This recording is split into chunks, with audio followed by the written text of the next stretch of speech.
Hello అండి, ఈరోజు వెల్లుల్లి కారం కర్రీ చేశాను. టేస్ట్ అయితే చాలా బాగుంది. తప్పకుండా ఈ వీడియో చూసిన తర్వాత మీరు కూడా ట్రై చేయండి.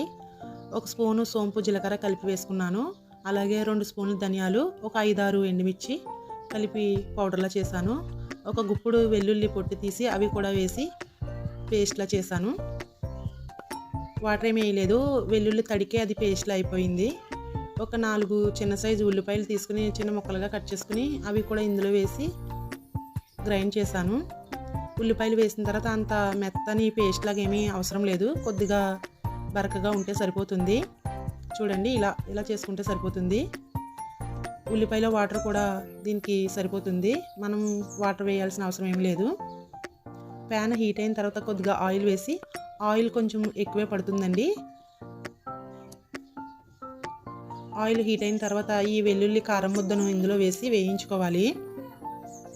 మొత్తం అంతా వేస్తాను.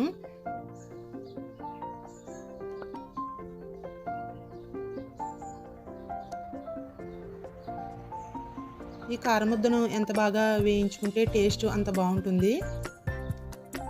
ఎప్పుడైనా ఇంట్లో ఒక్కొక్కసారి కూరగాయలు ఏమీ లేనప్పుడు ఇలా చేసుకుని తింటే బాగుంటుంది. అప్పటికప్పుడు వైట్ రైస్లోకి అయితే మరీ బాగుంటుంది టేస్ట్కి సరిపడా సాల్ట్, కొద్దిగా పసుపు వేసాను. ఇదే ప్లేట్లో కొద్దిగా వాటర్ వేసుకుని మిక్సీ జార్లో కూడా కొద్దిగా అదే వాటర్ని వేసుకుని ఇదంతా వేగిన తర్వాత దీన్ని వాటర్ని ఇందులో వేసుకున్నాను.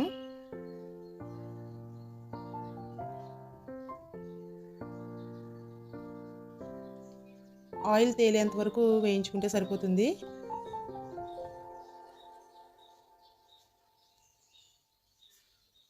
ఇలా ఈ కూర నుంచి ఆయిల్ సెపరేట్ అయ్యేంత వరకు ఉడికించుకోవాలి. చూడండి, ఇలా సెపరేట్ అవ్వాలి.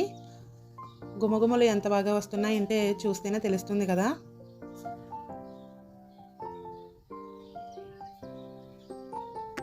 ఈ వీడియో చూసిన తర్వాత మీరు కూడా తప్పకుండా ట్రై చేయండి. వెల్లుల్లిపాయలు హెల్త్కి కూడా మంచిదే కాబట్టి.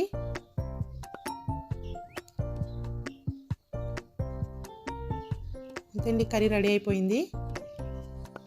వేడి వేడి అన్నంలో వేసుకుని తింటే చాలా బాగుందండి. మా పిల్లలు అయితే చాలా ఇష్టంగా తిన్నారు.